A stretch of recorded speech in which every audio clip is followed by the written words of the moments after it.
Hello again, friends from around the globe and among the stars.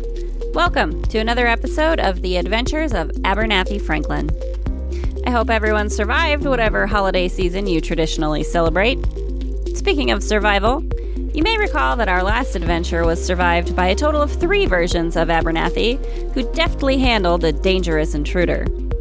This week, we rejoin our trio of Abbeys at the Orion Portal and hear the story from our new kid's perspective.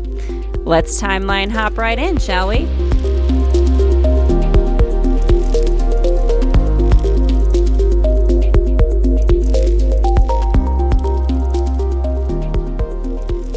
Wait, so are you both the same age as me? 36 years fun. So we all have the same birthday. December 6th. And all versions of us are like born to the same parents, grew up in the same town? Well, it depends on what you mean by versions. But for the human iterations of us, some of them have the same family circumstances, some of them don't. The multiverse is infinite. Any possibility you can think of exists somewhere. Try not to think too hard about it this early into the game, new kid. Dizzying as this sort of conversation tends to become, I couldn't help my intrigue. I found myself feeling rather grateful that Frankie was so incorrigibly easygoing. I had 1.5 million questions, but she never seemed to be the slightest bit annoyed with them. Frankie had led the way for Nat and myself to what she had called the Orion Portal. Sort of like an airport and a mall had an interdimensional baby, and that baby was raised by a tourist trap in David Bowie's subconscious. Frankie laughed at her own joke in my direction as if I had understood it. She strolled leisurely between Nat and I as we passed wildly alien storefronts with markings that must have been shop names in some language or another. It was odd how Frankie seemed to be able to lead us both without the need to be ahead of the group. Like her energy was so immense it created a bubble bigger than she was, and Nat and I were just along for the ride. Beings from all over the cosmos come here to connect to other portals, go shopping, get some quick cybernetic augmentations, grab a snack for the proverbial road. Ooh, speaking of snacks, I see a personal favorite of mine. Excuse me. Frankie whisked off toward a little stand in the middle of what I can only describe as an atrium and began placing an order with a blue-skinned person? It's difficult to know how to define the beings I was seeing, not knowing whether they self-identify as people or some other word that I have yet to learn. Had we still been on some version of Earth, I might have found the blue-skinned being more off-putting. What with their enormous, solidly iridescent eyes, lack of nose, ears, or hair, and nearly non-existent mouth. But the sensory overload of such a variety of otherworldly beings in this colossal portal, mall, whatever it was, made the strangeness of each individual somehow less strange. Ah, that must be the place. Nat indicated somewhere further ahead of where Frankie was receiving what appeared to be a to-go container full of colorful bunches of something. Hey, Nat threw her voice to Frankie. I'm gonna go in and get rested up, and whatever else they do. Meet you guys back here shortly? Yeah, sure thing. We'll find a spot to gawk from, eh, new kid? Frankie tossed one of the colorful somethings into the air and caught it in her mouth. When she bit down, I heard a distinct crunch, reminiscent of a potato chip. Ooh, the texture of these bad boys. Just perfectly crisp on the outside, and such a fun, juicy squish on the inside. She shook the container at me in a gesture of offering, but not being enticed by her texture description, I shook my head and waved it away. What are you eating now? You know, on Earth, like in Zimbabwe or something, where they have those giant caterpillar mopane worm things that they eat? What? No. Ew. Well, I'm not sure what the equivalent Earth English word for these would be, but these are basically the same deal. Only these ones come from a couple of planets around the Seven Sisters. She plucked one from the bag, tossed it up, and again caught it in her mouth. Sorry, who are the Seven Sisters? I was starting to feel very intellectually inadequate. Seven Sisters. You know, the Pleiades, star cluster, kind of between the constellations of Taurus and Aries. Was your dad not big into astronomy? Mine was. The more she crunched down on her snack, the more I swear I could now also hear the squish she mentioned, and my shocked disgust was difficult to hide. I mean, he used to point out constellations when I was a kid and we were camping or whatever, but I guess I never really picked up much of it. I'm sorry, but you're eating space bugs? Far from being offended by my tone, Frankie seemed highly amused. They don't live in space. They live on a planet like you and me do. We're aliens here every bit as much as everyone else is, you know. She moved to a cushioned bench and sat down, so I followed suit. I suppose that is true. Self-identifying as an alien is going to take some getting used to. I sat down next to Frankie and commenced my tourist-like gawking. Still unable to hit a pause button on the questions in my mind, I kept on about the bugs. So do your space worms become butterflies if they aren't turned into food? Or do caterpillars from the Seven Sisters become pterodactyls or thunderbirds or something? Frankie shook the container and flicked a few of the colorful clumps about, as if she were fishing for a real good juicy one. I spent a few hours as a butterfly once. You did what now? Undeterred by my shock, Frankie continued. I'm not sure what these turn into. I presume some of them become butterflies. Like I said, anything you can think of exists somewhere, so some of them must also turn into pterodactyls and thunderbirds. Probably dragons in some dimensions. That would be a cool thing to see, a dragon emerging from a chrysalis. Of course, for the size of these things, that'd be a pretty tiny dragon. But I suppose even giants start as babies. Frankie's stream of consciousness explanations had a way of creating so much confused wonder in my mind, it was a task and a half to select which one of the many threads to pull and ask follow-up questions. I'm not sure how I'd feel about eating baby dragons. I already have enough guilt over how delicious I find cows and precious baby lambs to be. Can't imagine what sort of wrath Earth vegans would throw my way for consuming magical creatures.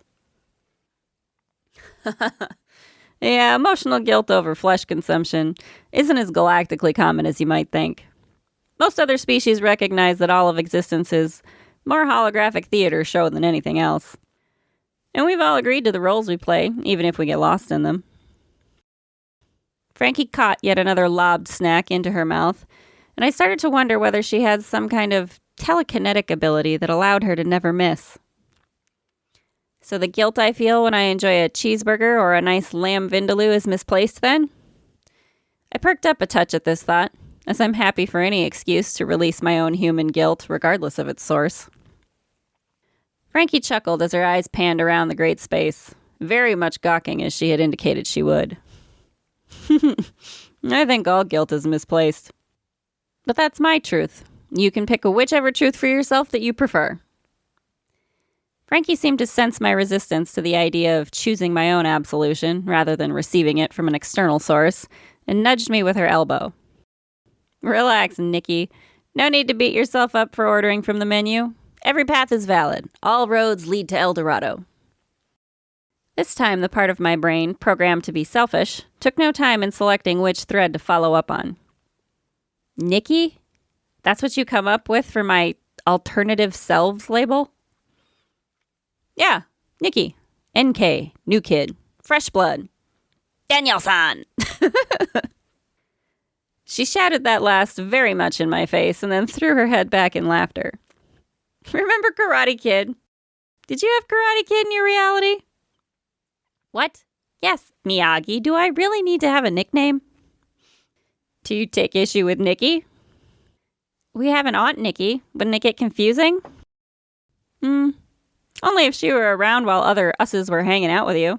In which case, I hardly think the name issue would be the most pressing matter among the topics available for discussion.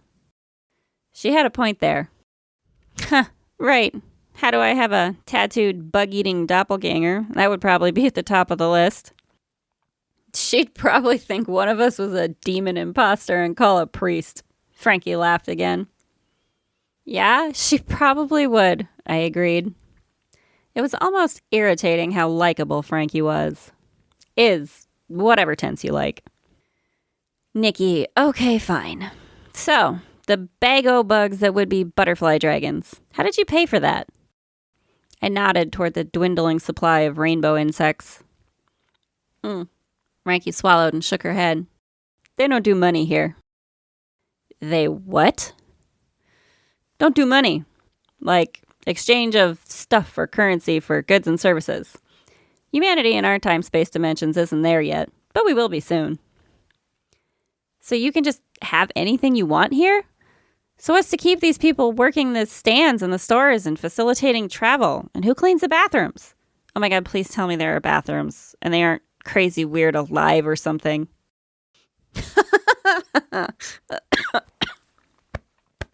Alive or something.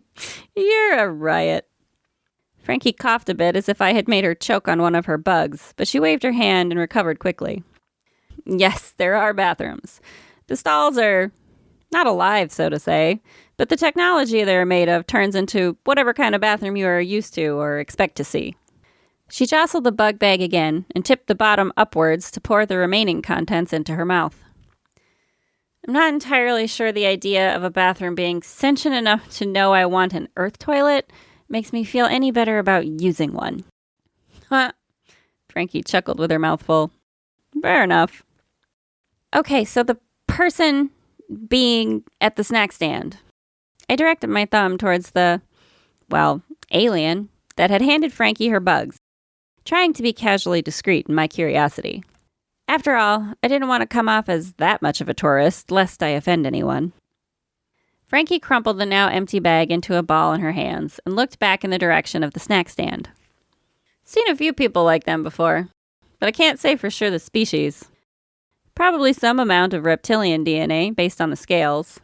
But like us humans, most intergalactic species aren't just one ethnicity, I suppose you could say, for lack of a better term. Okay, sure, but what keeps them working there if they aren't getting paid and they don't need money to pay for anything else? Alien DNA, for the moment, wasn't nearly as interesting to me as the idea of any advanced culture not having a need for money. He does it because he wants to, Franki said. Or she, or however they self-identify. Not all species have male-female gender designations like we do either. My head was starting to hurt, like it was being filled with more information than it could handle at one time. But, endlessly curious, I pressed on. So he hands people orders of bugs at an interdimensional airport because that's what he wants to do with his life? Or she, they, whichever. The idea that any living being would choose to work because they actually enjoyed it was so completely foreign to me, I could not conceive of a civilization in which every job was filled by someone. I mean, I haven't figured it out yet, but if I could get paid to exist on my couch or sitting by a bonfire on the beach, I absolutely would not be working. Franki shrugged as if she weren't thinking nearly as hard about it. Maybe it's what they do with their life. Maybe it's just what they do today. There's always someone to fill the roles that are needed, even if they are just trying it out for fun because they didn't have anything else to do in a particular given now. So who trains them to do the job? And what, even if some people want to be cleanup crew people, wait, do the bathrooms clean themselves? What do you do with that trash?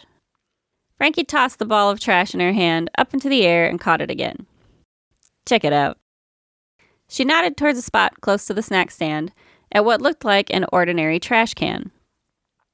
Then she stood up, made like a basketball player going for a three-pointer from half court, and two-hand lobbed the ball of rubbish across the atrium, over the heads of pedestrians, and right into the trash can opening. And whoop, it was gone. As if some invisible fire had disintegrated it and left only the merest puff of smoke. No trash heap in the oceans, then, I considered out loud, more than a little impressed by Franki's continued display of physical agility and spatial accuracy. Hang on. What if some kid tried to stick their hand in there and loses an appendage? Franki, unflappably amused, sat back down and responded. Are you going to get upset if I tell you the trash cans are smart enough to distinguish between trash and flesh? You seem to have enough trouble with the bathroom situation. I added an eye roll to my exasperated sigh and sank back against the bench. And I suppose when there isn't a person to do the job, there's always some kind of robot to do it. I was half kidding, and more than a little sardonic, but Frankie didn't seem to notice. Oh, yeah, of course. Artificial intelligence is way more advanced here. I mean, not all automated jobs are done by sentient technology. Some of it's closer to, Earth assembly line machinery from our timelines. But yeah, whatever things need to get done, they all get done somehow by someone or something. Oh, there's Nat. Frankie popped up from her sitting position and made her way back towards the middle of the atrium to meet Nat, and I followed close behind. Whew, Frankie, you weren't kidding about that spa. I feel like I just hibernated over the winter and woke up a whole new bear. Well then, welcome back to springtime, Baloo, Frankie said, opening her arms wide theatrically. What sort of bear necessities shall we celebrate with? Nat pointed towards a storefront with a brightly lit 3D hologram of what looked like a hookah, billowing clouds of purple and blue smoke. Shall we take Mowgli here to explore some of the pleasures of the jungle? Frankie looked in the direction Nat had indicated, and then turned back and threw a jovial punch at Nat's upper arm. Don't have to ask me twice. Frankie linked her arm at the elbow with Nat, used her free arm to link up with me, and started directing us towards the hookah bar as if she were Dorothy taking the lion and the Tin Man to the Emerald City. Oh, Frankie said to Nat, and this one goes by Nikki now.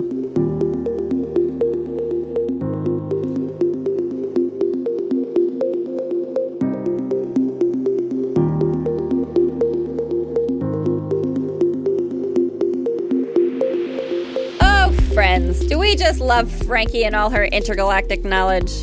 It's a lot to take in, but don't worry, you'll get the hang of it. Thank you for joining us again this week. If you want to support more adventures with Abernathy, or just help me keep the heat and lights on, because Midwest winters are rough, yo, then I'll thank you kindly for donating via PayPal or subscribing to my Patreon, both of which are linked in the description. You can also check out my merch shop, WaresbyFranki.com, and support me by treating yourself to a fun t-shirt or a reverent coffee mug. Don't forget to like, share, subscribe, and leave a review, because every bit of support helps, and I am eternally grateful for all of it. As always, much love to you, my earthbound and cosmic friends. Wherever you are out there, I hope you're doing well.